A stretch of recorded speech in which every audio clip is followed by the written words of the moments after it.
Look, Hungamo, but no my bigiso. The office, move chintu, the Elizabeth Beguna, you turn to Gabriel, more lock at the bear, you give a Nazale, never more Galilee. The barbecue, the more knock in a wood lever, never not be done, never cottage yourself, no lock along that be. You have a cure of a melly, but when turn ye, wait on, Homba. Machata, walking boot. You took a ton of a more. Bon Burken gear, war, or quarter ticky, Bob and ten chat to cano. But when turn ye won't umber. Crammer father, Melly. You know, the Bunjuita. Yeah, Abo go be Babylon. Abo ya 2 years in the diso. Abo be walk at her, book a turn of our chabophone. You take a table called ye the ticker, the biton.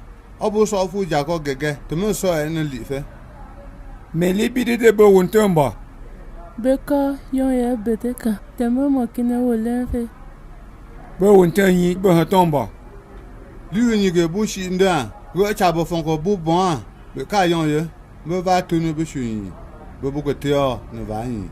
Yeah, Elizabeth Lian, the honor of Don. Bogatea no done. No be good no, Babylon, no be chinto. But come about no better bero, the Chinese.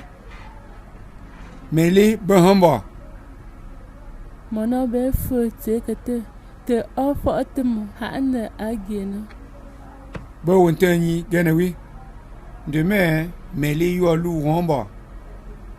Va fier te comme what te take Va fier te sitna te charge her. Then ye na open paw. Beka okene mo free. Te me fe je mo be on jinjufe.